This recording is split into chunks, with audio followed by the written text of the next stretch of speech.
Mohon bantuan subscribe, like, dan komennya kakak sekalian, agar channel ini bisa bertumbuh sehingga Mimin semakin semangat. Terima kasih banyak, semoga terhibur. Bab 56. Harga lampu gantung ini mungkin mencapai jutaan rupiah. Tidak semurah itu, aku rasa harganya mencapai puluhan juta rupiah. Begitu memasuki pintu utama villa, pasangan tua itu kembali dikejutkan oleh kemewahan di dalamnya. Helen tersenyum tipis sambil membawa Yuni naik ke lantai atas. Ravindra juga ikut naik ke lantai atas. Ruang tamu di lantai atas ini juga sangat besar, ada kamar di kiri dan kanan. Wah, ada banyak sekali kamar, lantai atas juga ada beberapa kamar. Ujarnya. Helen berkata dengan santai, baguslah kalau ada banyak kamar. Dengan begitu, kamu tidak perlu tidur di lantai, kamu tidur di kamar tersendiri saja. Namun, di luar dugaan, begitu Helen selesai berbicara, Yuni mendongak dan menatap Helen dengan bingung. "Ibu, bukankah seharusnya ibu tidur bersama ayah?" tanya Yuni. Helen seketika tercengang. Dia menatap Ravindra, lalu berjongkok dan berkata kepada Yuni, "Yuni, siapa yang memberitahumu kalau ayah dan ibu harus tidur bersama?" Yuni malah berkata, "Kalau tidak tidur bersama, apakah ibu bisa melahirkan adik laki-laki untukku?" Ravindra langsung tersenyum dan berkata, "Yuni, tenang saja. Ibu hanya bercanda denganmu. Kadang-kadang kami juga bisa tidur bersama." Oh, dengan perasaan setengah paham, Yuni pun tersenyum. Helen berdiri, lalu berkata dengan kesal kepada Ravindra, "Ayo, pilih kamar." Tak lama kemudian, semua orang sudah memilih kamar masing-masing. Kamar mereka bertiga tentu saja bersebelahan. Ravindra juga berpikir bahwa dengan begitu, mereka bisa saling menjaga satu sama lain. Pada saat ini, Domi telah menemui pemimpin Loji Naga. "Kak, sudah muncul, sudah muncul," seru Domi. Denny sedang menikmati secangkir teh dengan santai. Ketika melihat Domi sedang panik, Denny pun perlahan meletakkan cangkir teh di tangannya ke atas meja sambil berkata, "Lihatlah dirimu ini, memangnya ada masalah apa? Kenapa kamu begitu panik? Kamu adalah bos kedua kita." Kemudian, Domi berujar, "Kak, cincin yang kamu katakan itu sudah muncul, cincin Dewa Naga." Cincin Dewa Naga." Ketika mendengar hal ini, Denny pun terkejut. Kemudian, dia berdiri dan mengerutkan keningnya sambil berkata, "Kamu yakin tidak salah lihat? Cincin Dewa Naga ternyata muncul di kota kita. Bukankah kemunculan cincin Dewa Naga menandakan bahwa ketua kuil Dewa Naga telah tiba? Itu pasti cincin Dewa Naga. Kak, dulu kakak pernah memperlihatkan kepada kami cincin itu. Hari ini aku sudah melihatnya dengan saksama, itu pasti cincin Dewa Naga, tidak diragukan lagi." Domi melanjutkan perkataannya. "Bagaimana ciri-ciri ketua kuil itu?" Setelah berpikir sejenak, Domi bertanya lagi. "Seorang pemuda berusia 27 atau 28 tahun. Tampaknya hari ini dia berpakaian sangat biasa, wajahnya cukup ganteng."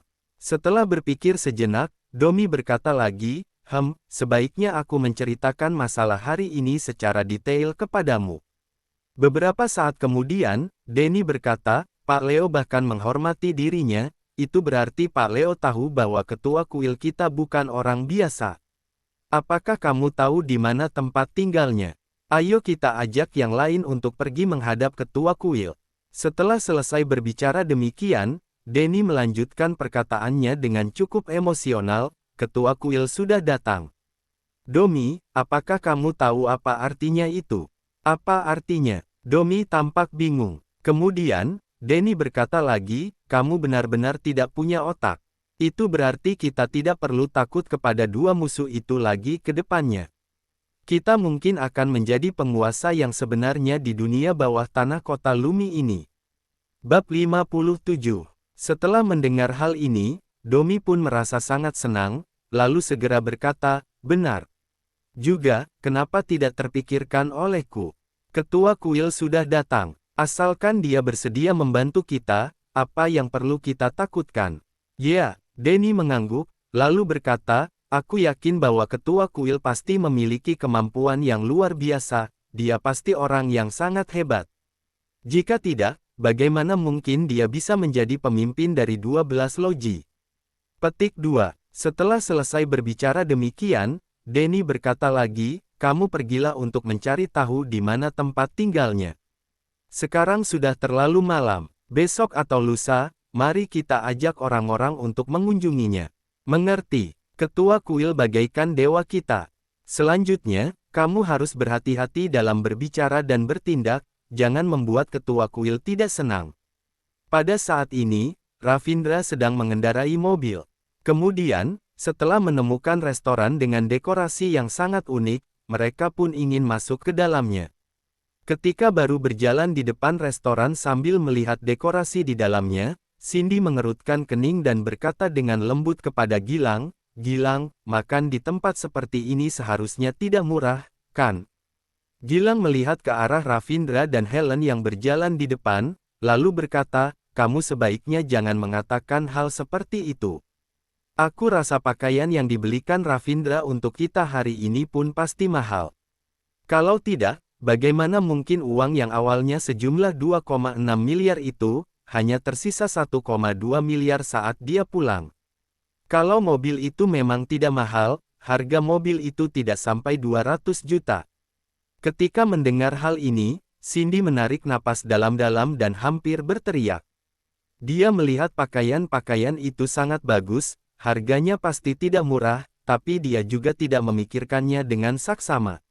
Sekarang, jika dipikir-pikir kembali, dia menjadi merasa sangat takut. Saat melihat Cindy yang hampir berteriak, Gilang buru-buru menutup mulut Cindy dan berkata, Helen sudah menderita selama 5 tahun, ini sudah seharusnya. Selain itu, hari ini adalah pertama kalinya putra kita mentraktirnya dan cucu kita makan, jadi mahal sedikit juga tidak menjadi masalah. Nanti kamu jangan ribut, tetap tenang, mengerti? Setelah Cindy menganggukkan kepalanya, barulah Gilang melepaskan tangannya. Kesenjangan antara orang kaya dan miskin terlalu besar. Helen ini berasal dari keluarga terpandang. Sebenarnya aku merasa putra kita tidak cocok bersamanya. Cindy menghela napas dan berkata lagi, tapi, Helen memang wanita yang baik. Dia membesarkan anak sendirian dan tidak pernah memberitahu kita. Dia bahkan membantu kita. Kedepannya, wanita seperti ini harus diperlakukan dengan baik oleh Ravindra. Jangan khawatir, putra kita sudah dewasa, dia punya kehidupannya sendiri. Gilang berkata sambil sedikit tersenyum. Kakek, nenek, cepatlah. Pada saat ini, Yuni sudah berlari ke depan pintu dengan gembira, lalu menoleh dan berseru kepada Gilang dan Cindy. Baik, kakek segera datang. Gilang berseru dengan penuh semangat. Cindy pun tersenyum sambil berkata, Yuni sangat pintar, imut sekali. Setelah tiba di dalam restoran, Ravindra mengajak keluarganya untuk duduk di dekat jendela. Selamat datang di restoran kami. Pak, ini menu kami. Seorang pelayan wanita berjalan mendekat, lalu menyerahkan menu kepada Ravindra. Ravindra melihat hidangan yang tertera di menu sambil mengerutkan kening. Hidangan paling murah harganya hanya ratusan ribu rupiah saja, yang lebih mahal harganya sekitar 4-6 juta rupiah. Sedangkan harga anggur merah ada yang lebih dari 20 juta rupiah, ada juga yang mencapai 40 hingga 60 juta rupiah. Jika saat ini adalah 5 tahun yang lalu, dia pasti akan langsung pergi setelah melihat harga seperti ini. Namun, saat ini, ketika dia memikirkan angka mengerikan yang ada di dalam rekening banknya itu, uang sejumlah ini hanya bagaikan hujan gerimis. Sayang, pesan saja apa yang ingin kalian makan. Ravindra meletakkan menu di atas meja dan berkata kepada Helen. Cindy melihat bahwa dekorasi di tempat ini tidak sederhana. Di atas panggung yang tidak jauh darinya, ada orang yang diundang khusus untuk bermain piano.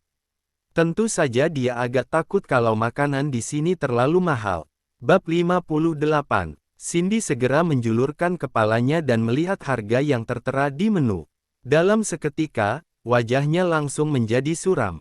Namun, dia juga tidak bisa mengatakan apa-apa, sehingga dia pun hanya bisa tersenyum canggung. Kemudian, dia berkata kepada Helen, Helen, pesan saja apapun yang kamu suka.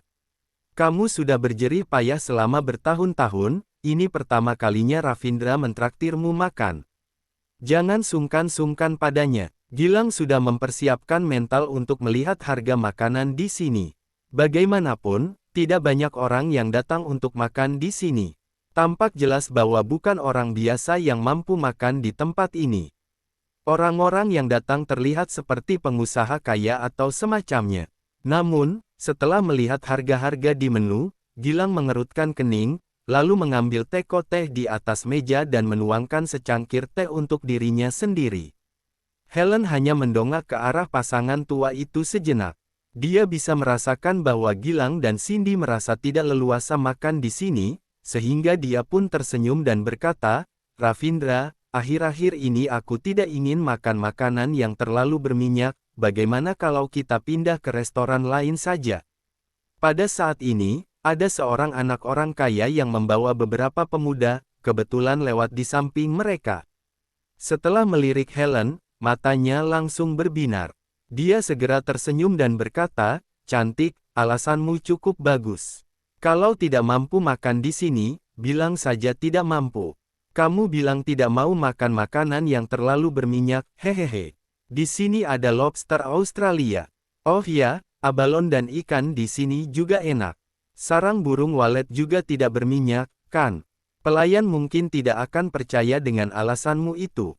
Setelah mendengar kata-kata orang itu, wajah Helen menjadi muram, lalu dia berkata dengan nada bicara yang dingin, "Aku mampu makan di sini atau tidak, tidak ada hubungannya denganmu, kan?" Anak orang kaya itu mengulurkan jari telunjuknya, lalu meletakkan satu tangannya di sandaran kursi di sebelah Helen. Dia sedikit membungkukkan badannya dengan wajahnya yang tampak menyeringai. Kemudian, menggoyang-goyangkan jarinya itu sambil berkata, "Tidak, tidak. Tidak ada hubungannya denganku. Aku merasa bahwa aku telah jatuh cinta kepadamu pada pandangan pertama. Asalkan kamu setuju untuk pergi bersamaku malam ini, tidak peduli berapapun harga makanan di meja kalian ini, aku akan membayarnya." Hahaha, Wandi memang hebat. Seorang pria di belakangnya tertawa terbahak-bahak setelah mendengarnya. Selera Wandi lumayan bagus, gadis ini benar-benar cantik. Seorang pria lainnya yang bertubuh gemuk juga ikut tertawa. Dia sama sekali tidak takut jika Helen, Ravindra, dan yang lainnya menjadi marah. "Hehehe, tenang saja, karena aku yang membawa mereka makan di sini, tentu saja aku sanggup membayarnya."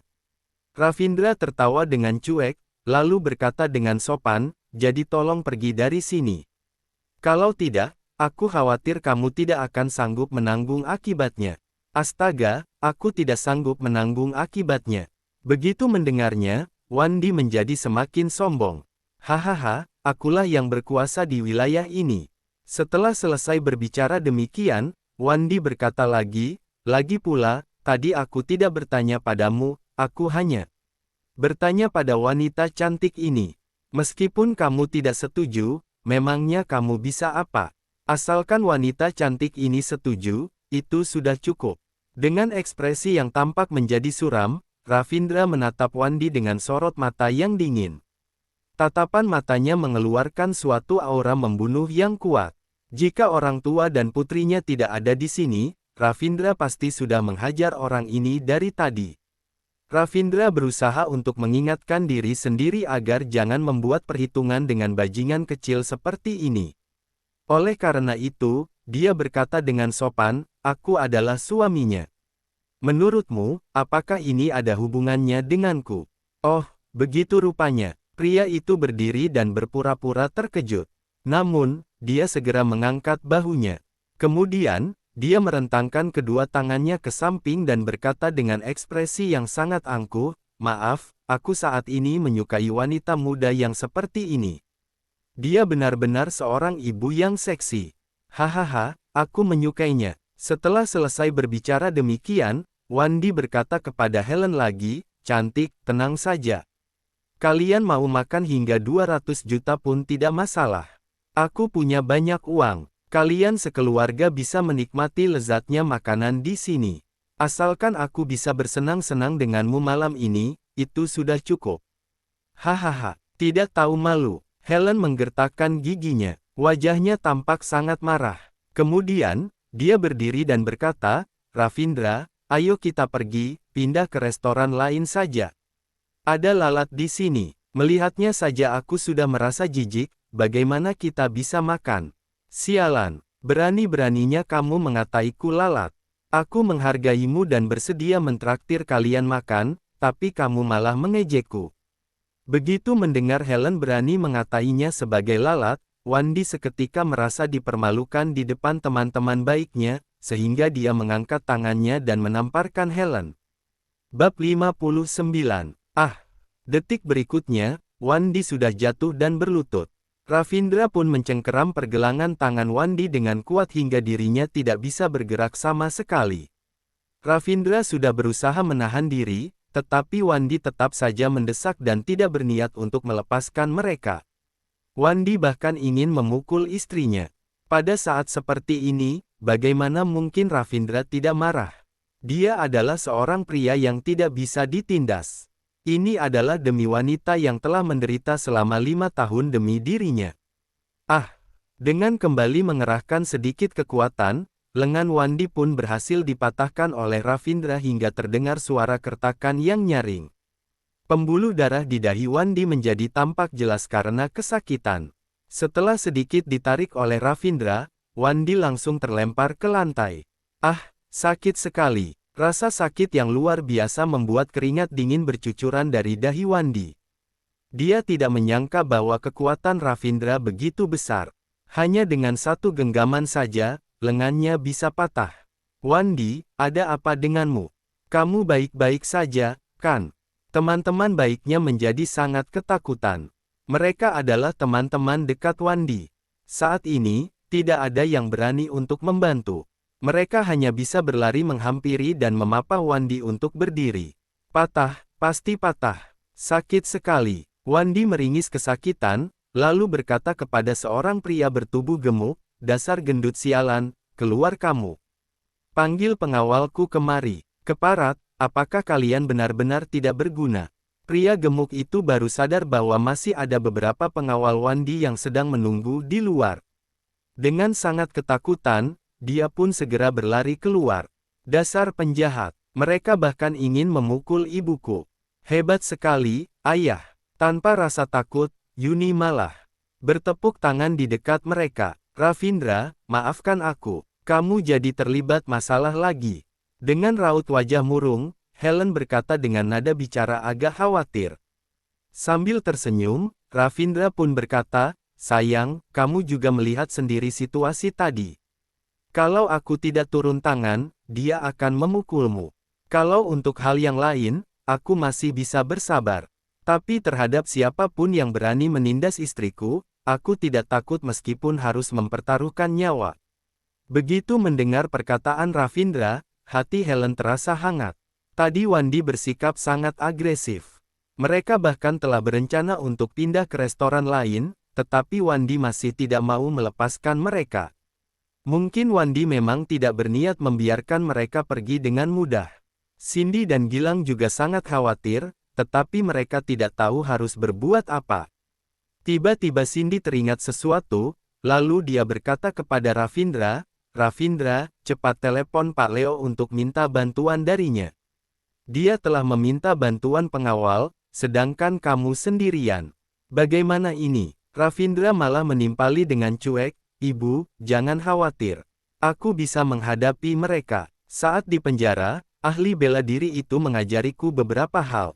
Menghadapi orang-orang seperti mereka itu sangatlah mudah. Kita juga tidak bisa merepotkan Pak Leo dalam semua hal, kan? Lagi pula, sekarang sudah malam. Anak buah Pak Leo pun tidak akan sempat lagi datang kemari. Setelah selesai berbicara, Ravindra langsung mengepalkan telapak tangannya. Kemudian, dia berjalan menuju lorong dan menunggu lawannya di sana. Pak Wandi, siapa orang yang tidak tahu diri itu? Aku akan menghajarnya sampai mampus. Pada saat ini, seorang pria botak membawa masuk bersama 3 orang pria, lalu berkata dengan penuh amarah. Bocah yang itu, patahkan tangan dan kakinya. Wandi menggertakkan gigi, lalu menunjuk Ravindra dengan tangannya yang lain seraya berkata lagi, oh ya, tangkap juga wanita di sebelahnya, lalu bawa ke mobilku. Tidak kusangka, hari ini aku bahkan tidak bisa mendapatkan wanita miskin yang kusukai itu. Terlihat jelas bahwa Wandi tidak bodoh. Dia tidak berani menyinggung keluarga kaya dan berkuasa. Ketika tadi melihat menu, Helen ingin pindah ke restoran lain.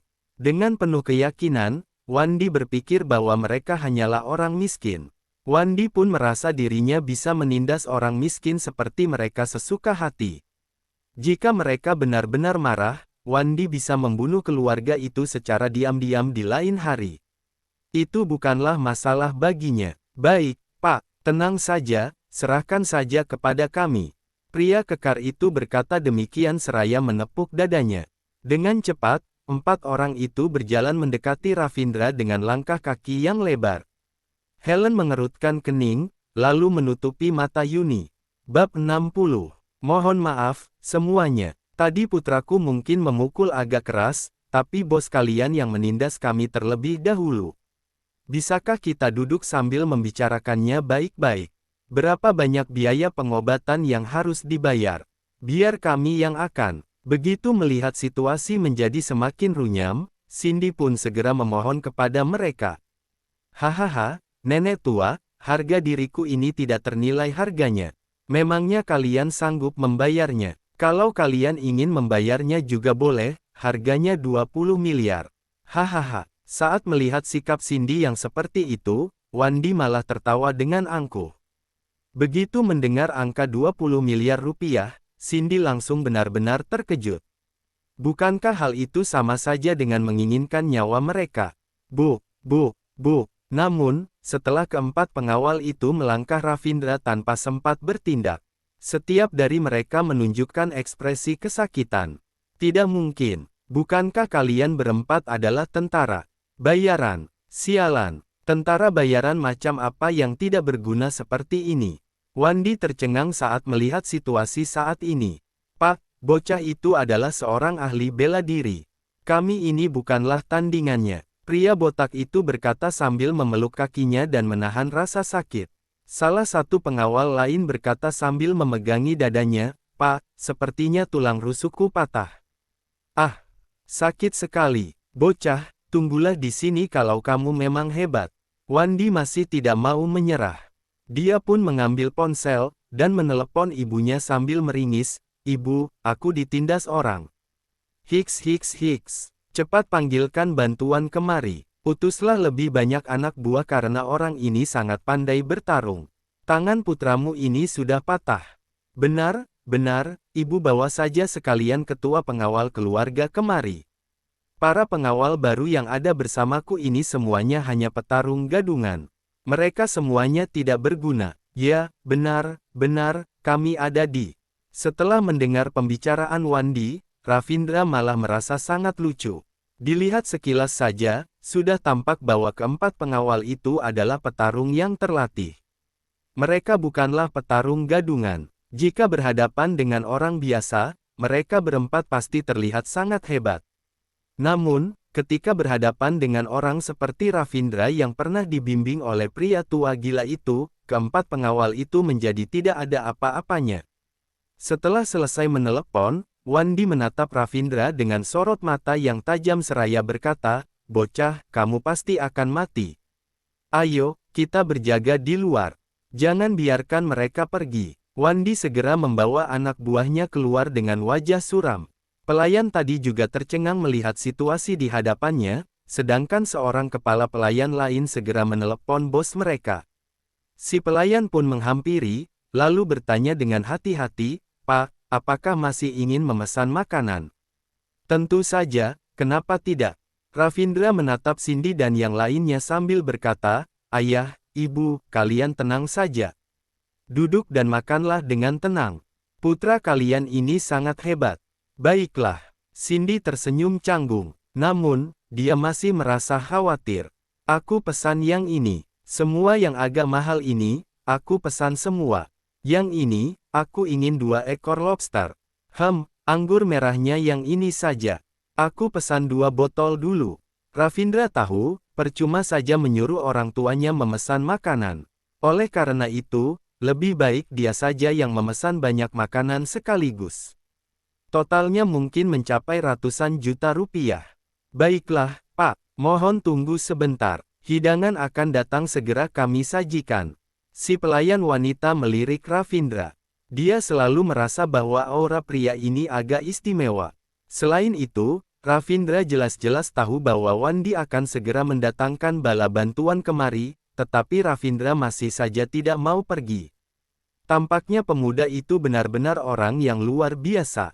Bu, di sini ada lobster besar. Apakah enak? Yuni belum pernah memakannya. Yuni menelan ludah saat melihat gambar lobster besar di atas buku menu. Bersambung ke bagian 61.